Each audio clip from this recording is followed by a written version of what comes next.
And so to help us understand that better, would you please give a nice hand to Mr. Harlan Kerr?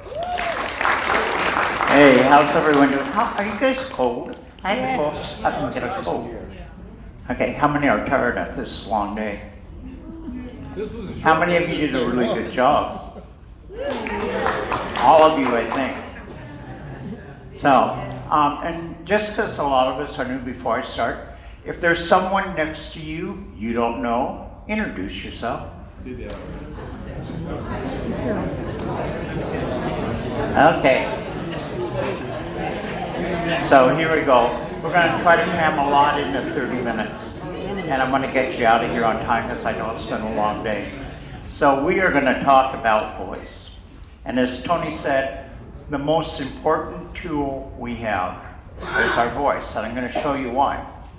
Everybody here knows chicken plucker, right? Okay, I want you to think of the first half of the chicken plucker. Okay, now I want everyone to call the first half of the chicken plucker, but before you do, I want you to keep your lips together and not use your larynx. Okay, go. Stop. That's why your voice is important. So we have 4 or 5 focus areas: the importance of voice, the mechanics of voice, the structure of voice, use of voice, and care of your voice. Why is your voice important? It's because, as you just found out, without your voice, you cannot call. Callers use your voice as a primary instrument. It's our connection between us and the dancers, and what we sometimes forget, it's our connection to the music. The voice is the essential vehicle for delivering our choreography. It's how we communicate to dancers about what to do, and it's how we really keep track of our music and work with music so the dancers have a great experience. It's the way you link with your music by being aware of the rhythm, the beat, the phrase of the music, and using that to make sure that the dancers move with the rhythm, the beat, and the phrase. Your voice is also a marketing tool. How many of you have ever gone to a dance and you walk out and say, that guy was great, or she was wonderful. I can't wait to dance with her again. Maybe we can book her. Or how many of you gone to a dance and gone, not the best voice in the world, not the best use of voice. I might not go dance to him again. So we market ourselves through how we use our voice. If you are uncomfortable, if you're unsure yourself, if you're just come across as plain nervous, you communicate that feeling to the dancers, and they spend more time thinking about how uncomfortable you are than about really dancing. So we need to be confident in our voice and go out and deliver the best calling we can do. The mechanics of voice, I'm going to talk about the physical mechanics of our voice, because a lot of us don't understand there are 4 or 5 parts to our vocal system, and they all work together to make our sound. The larynx is the main part of our voice system. It is right at the top of your trachea, right at the top of your windpipe, and it is made up of the vocal folds, which are muscles which open and close. When they're open, you breathe. When you close, your breath is forced through them and make them vibrate, and that's what is the basis for our sound. When we talk or sing, we really push the air through our larynx and the muscles tighten, and the sound waves start to appear, and the results are vibrating air that is shaped by our throat, our cheeks, our mouth, our lips, our tongue, our sinuses sometimes to form words. The pitch of a sound is determined by how tight or how loose your vocal cords are. And you don't have control over that. What happens is you hear a sound in your brain, and your brain makes your trachea and your voice box flex one way or another, and you don't feel that happening. It's like when you flex your arm, you can feel that happening. When you talk, you don't feel your larynx moving in and out. So it's an unconscious movement, and it's stimulated by your brain. So it's based on how you understand the sound. The shape of the vibrating air, when it's shaped by our mouth, our lips, and our tongue, turns into words. And when those vibrating air hits your eardrum, that's when you hear. All voices sound different. You know, when we look at everybody here, if I had 5 of you stand up and I said, everyone sing middle C. All 5 of you, if you have good pitch, would have middle C. But you also would sound differently. And that's because there's differences in the shape of our mouths, the shape of our teeth, the shape of our tongue, our throat, and our larynx itself that make those differences. And the interesting thing is the sound of your voice is unique. It's your fingerprints and your voice are the same. The FBI can use voice to tell different people together. Unless you have an identical twin and you lived in the same house together the full time you were growing up, your voice is different than everyone else's in the world. So there are 2 main things to the sound of your voice, regardless of what pitch you're saying. One is, and the correct pronunciation in American English is timbre. It is not timbre. And register. And we're going to talk about timbre first. Okay? So the timbre is the color of your voice. Everybody's voice has a unique color and tone to it. And the register is the range of your voice from the lowest note you can comfortably sing to the highest note you can comfortably sing. And each of us has a little bit different register if we go through our voice and say how low we can go or how high we can go. And you need to be aware of, as a caller, what your register is. How low can you go without discomfort and without sounding weird? How high can you go? So a little bit more on timbre. So it's a characteristic color to your voice. It's described in many ways. Often people say you have a rich tone, a bright tone, a deep tone, a harsh tone, a buzzy tone, a rough tone, a gruff tone. And you know, you can say, I could say to your husband, which you don't have, you're looking for it. But you can talk about the guy you're looking for. And when you meet him, you'll listen to the timbre of his voice, and you'll make some decisions based on the timbre of his voice. You know, does he have a rough voice? Does he have a soft voice? So timbre is the color of your voice. Also, the accent of the area you grew up in will affect the timbre of your voice. There's a very different timbre for people from Texas than there are for people from Massachusetts. That's for true. And New Hampshire, for that matter. Okay, talking about register a little bit more. Okay, your vocal register, again, is the range of tones that you can make with your voice without feeling stressed, without feeling uncomfortable, without squeaking or sounding weird. As a caller, you need to be really aware of what your vocal range is, which notes you can sing accurately and on pitch, and there's a couple ways you can do that. One of the main ways you can do that is sit down at a piano. Start with middle C. You know, match middle C with your voice, then go up 1 key at a time and see how high you can go and keep matching those notes. Then go back to middle C and go down and see how far you can go down. Now, you have 2 registers within your voice. One is called the chest voice, which covers the mid to low range. So when you're going down from middle C, seeing what you can sing. One is called the head voice, which is the higher ranges when you go up from middle C. So as you go through that, you can see what your chest voice is, what your head voice is, and you can use that range to pick out which records you buy. One of the biggest mistakes I made when I was first calling was picking out records that were not near the range that I could do. Sometimes I still do that. So again, your head voice is your upper register. I'm going to go a little bit quickly because I'm aware of the time. And your chest voice is your lower register. And you should be aware of when you're using your head voice, when you're using your chest voice. And you also need to be aware of transitions. And one times we really have to be aware of transitions is when you're doing a singing call and you get to the closer and the key changes, so you might have to change register.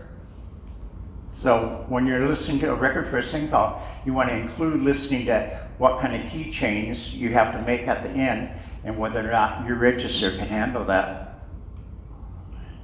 Breathing. The whole basis for creating sound, for creating voice, is breath. Okay? You need an adequate amount of breath to pass through your vocal cords so you can be heard. How many people here saw Sister Act? Most here. Sister Act was actually filmed at a church that's 6 blocks and around the corner from me, on Church Street in San Francisco. And one of the things about Sister Act, if you remember when she's first working with the choir and there's a novice nun and she looks over and says, you know, you're singing, but I can't hear any sound coming out. And then she shows her how to breathe correctly and sound comes out. So you need to be aware of breathing. And there's a proper way to breathe that not all callers understand. When babies come in the world, if you look at a newborn baby in the hospital, when they're breathing, their stomach goes in and out. And part of that is because they've not had to sit up yet and squish down on their diaphragm. What happens as we get older and start doing other things, we start breathing through our chest and forgetting about breathing through our diaphragm. So let's talk about the proper breathing.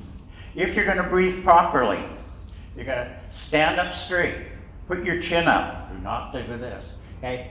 Push your chest out, and then you're going to breathe by pushing down on your diaphragm as you inhale, and your stomach should go out, and then you're going to pull in with your stomach and diaphragm as you exhale. So I want everybody to do that. Those of you who can stand up.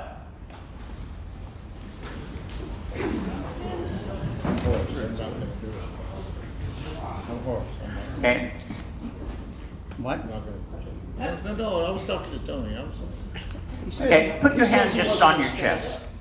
Okay, now just breathe with your chest, so your chest is going in and out. Your stomach's not moving. How much air is coming out? Not a whole lot. So now I want you to inhale, and as you inhale, push out with your stomach and down with your diaphragm. So inhale, then exhale by pulling in with your stomach and diaphragm. See how much air is coming out? Here's with my chest breathing. Here's with my belly breathing. Okay. Now, one of the things is, as callers, a lot of us have to learn how to breathe correctly again. Go ahead, sit down. And now you squish your diaphragm. That's why you stand up to call. You don't want to sit down and call if you can help it, because your diaphragm can't work quite right to make you get that breath control. So as callers, we really have to work on breathing correctly. And the way you do that is through practice, practice, practice. I still spend time working on breathing correctly while I call. And it's something that's, eventually I'll talk a little bit about vocal warm-ups. That's part of vocal warm-ups. It's also breathing correctly. So think about belly breathing. Pitch. The pitch of a sound is determined by the rate of vibration of air.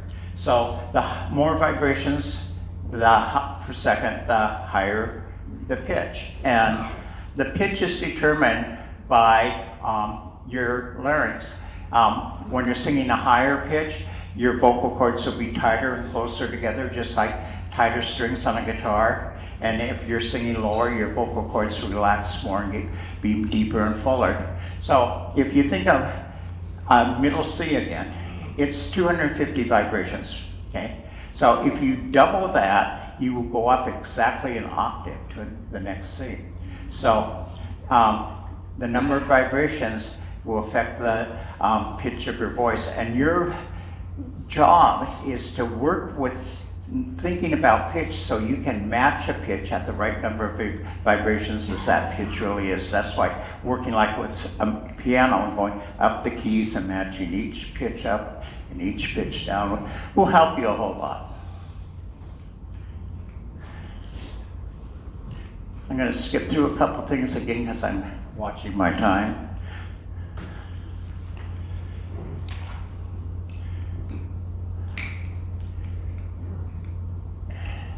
And all these things are in the paper that is on the website, so you can look them up and go through in detail. But again, one of the big things that callers and other singers and anyone in general runs into is somebody will say, you're singing flat, or you're singing sharp. Singing flat means you're a little bit below the pitch you're aiming for.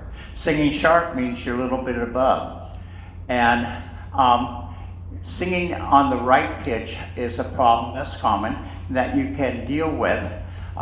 One of the things that causes people to be a bit flat is poor posture, so stand up straight, chin up, you're not chin, don't call like this, call like this, okay? Vocal fatigue.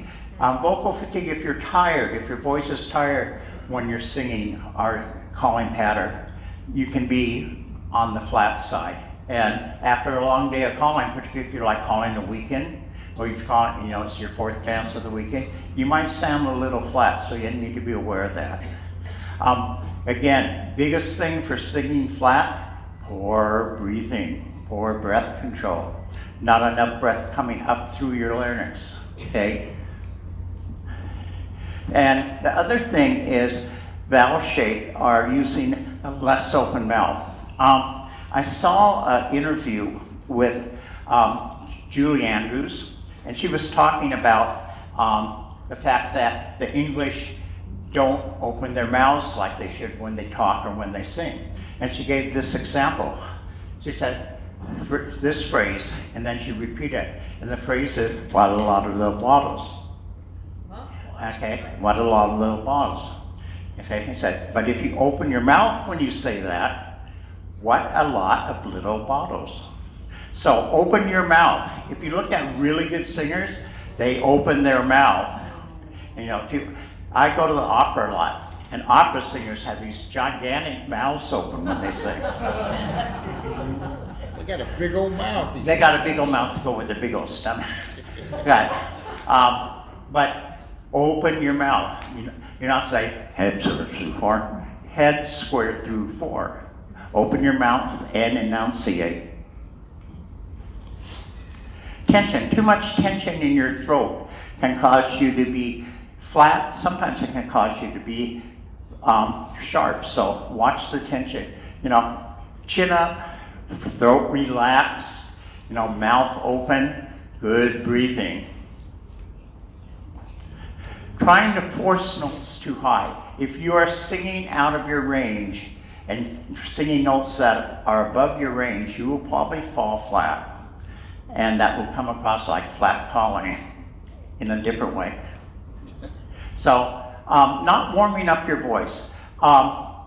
In the paper that's on the website, and because we're short on time tonight, we're not going to get a whole lot into it. I have a detailed section on warming up your voice. And one of the most important things you can do is warm up your voice before you use it. When I go to a dance now that I've really gotten into warm-ups, and I listed a series of websites, YouTube things that talk to you about warm-ups, and I use one in particular. So driving my car, oftentimes I have to drive 100 miles to call, at least 2 or 3 times a week. And I do warm-ups in my car all the way to the dance, because warming up in my car, I don't have to worry about other things. I don't know, am I set up? Oh, how many people are coming through the door? Oh, I should be down talking to people. I can warm up in my car, and by the time I get to the dance, my voice is in shape to really do the best job I can. Not using the right throat muscles. Your Your throat's got to be up and open so you can use your throat muscles correctly.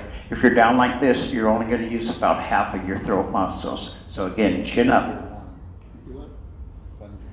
And using your head voice instead of your throat voice. So sing from your throat.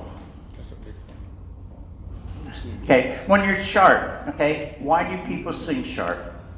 Again, excessive breath pressure can send notes too high. You can overshoot the pitch. Tension in the throat and neck in particular, although it sometimes can make you sound flat, it usually will make you sound sharp. So watch the tension, relax your neck, relax your throat, relax your shoulders, and don't worry about what you look like. As I worry about that, then I start. Okay, using too much head voice. If you use too much head voice, again, it can push you sharp. So you want to really do a correct placement of your voice. And so general tips on pitch accuracy.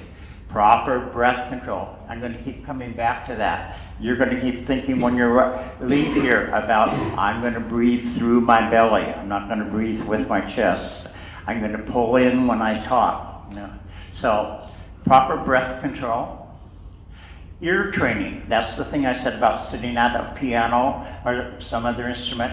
Start at middle C, go up until you can't go up any higher, then go back down and go down until you can't go down lower. And don't do that like once, do it like 20 times.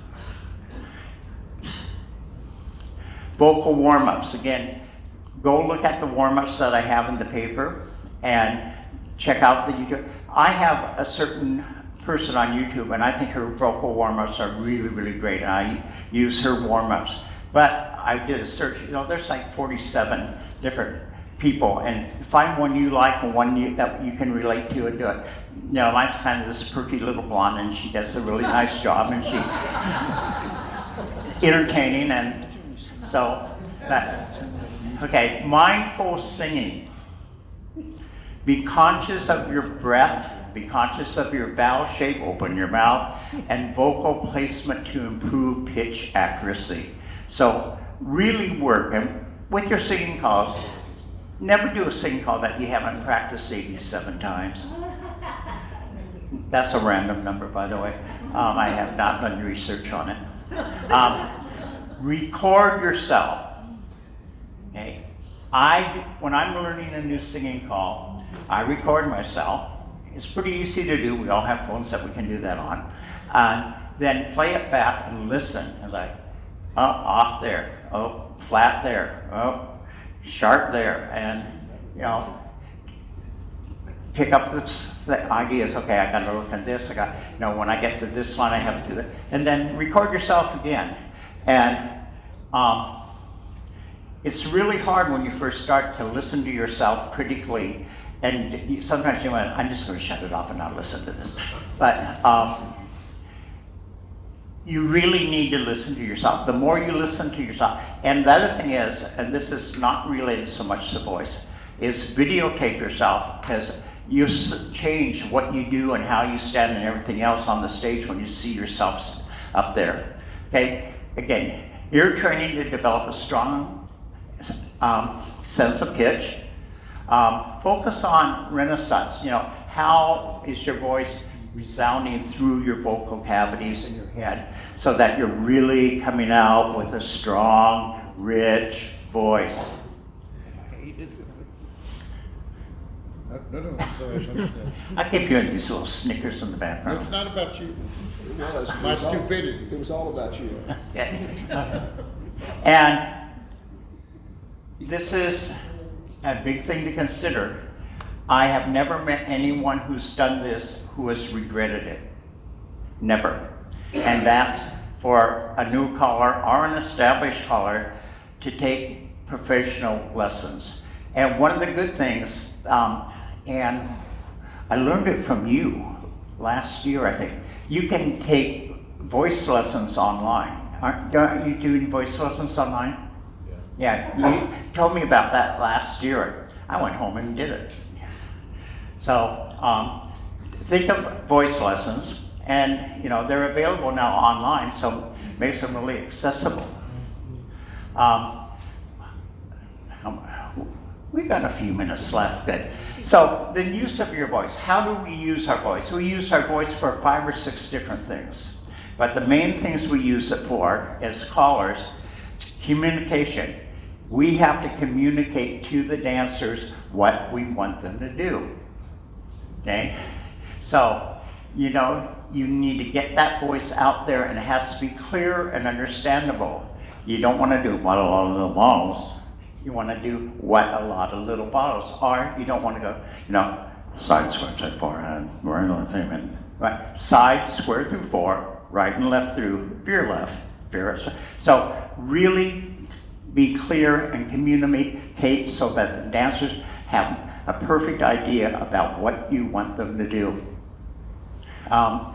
Words are added to vocal sound by your action of your tongue, lips, palate, etc. And you need to practice how to use your mouth, your teeth, your lips to be as clear of an enunciator as possible. Again, you want to say, what a lot of little bottles, okay? You go to bed thinking that tonight. Okay. So again, the goal is to have each and every word you deliver to be clearly understood by the dancers and be loud enough that the dancers in the back square hear it as clearly as the dancers in the front square. Projection, okay? That's getting your voice out there. And what's going to be the biggest factor in projection? Breath control. Okay, so you want the sound produced with enough airflow that your vocal cords vibrate and that they get out of your throat and out of your mouth. So again, the underlying thing of voice, of singing, of calling is breath.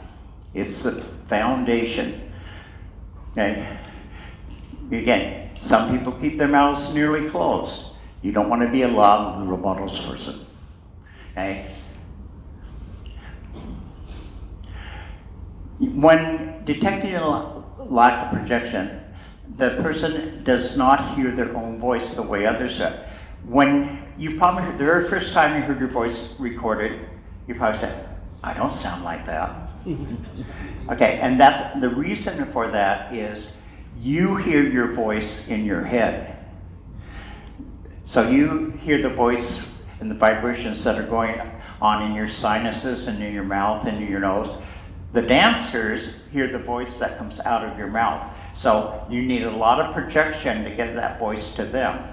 A lot of times you might see singers. My other half's a big-time musician and has a lot of bands and a lot of singers. You'll see a lot of singers when they practice close one ear. When you close one ear, you hear more like what the listeners are hearing. So if you say something like that, if I say something right now and then I go like this, I hear it a lot differently. Try that. When I was first calling, I used to take one earplug and put in my left ear. And that would let me hear my voice that I was calling with a lot better. Try it sometime. It might work for you too. Okay, again, sound travels inside your head. So you need to get used to hearing your voice. And the best way to hear it, you can plug your ear, but the best way is to record it and listen to it and record it. About a year or so into my calling, I started recording every dance I did for about 6 months, and then I'd play it. I had cassettes back then, right? So I'd play it on the cassette player. I've been calling for a long time. Play it in the cassette player going home from the dance. It makes a difference in how you perceive yourself. Loudness, okay? Again, we talked about breast support, and I gave you an example from Sister Act of you need to get your voice loud and out there. When I first started calling, one of my mentors said, call to the back wall so that anyone at the back wall can hear you. So instead of calling to the people up here, I'd call to the people back there. and sing from your core. And, you know, you're using that diaphragm, you're pulling in with your belly. Remember that as callers, we are giving directions. So we need to talk like we're giving direction. We don't ask the people to do something nicely, we tell them. So you want to talk with a lot of command in your voice. You're a benevolent dictator, right? You know, you're in charge of everything. You're a nice dictator, but you're a dictator. You want to give directions like you're a dictator. Okay, so dancers expect you to tell them what to do. Okay? The way dancers tell whether or not callers are living up to their expectations is by the sound and confidence in their voice.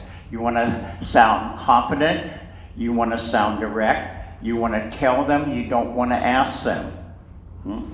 So you're the boss, you're giving directions, you're the conductor of this, so talk with confidence, you know, directly to them, tell them what to do, don't ask them nicely what to do.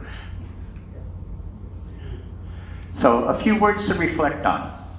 Mastering the art of calling requires cultivating a dynamic vocal range and clear enunciation.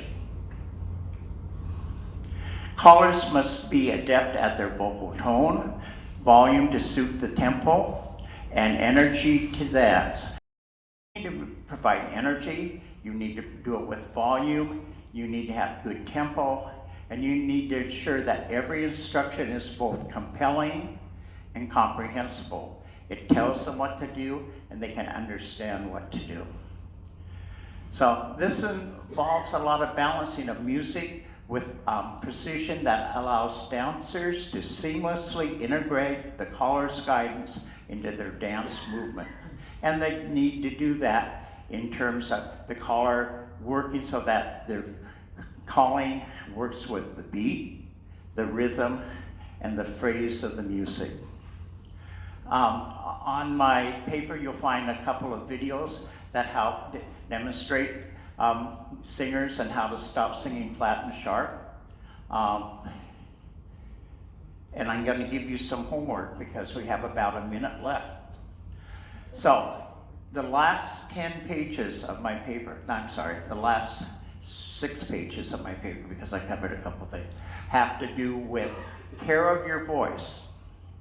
How you care of your voice, and it has to do with warm-ups, and it gives you all the information and links to really good warm-up activities.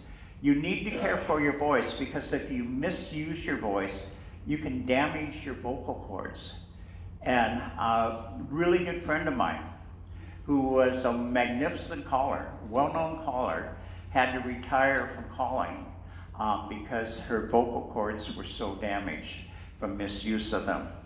So, like I said, in the paper, it gives you detailed information about how to care for your voice, how to ensure that you do not damage your vocal cords. And here's the big thing. If you're calling or singing and you feel discomfort in your larynx, stop.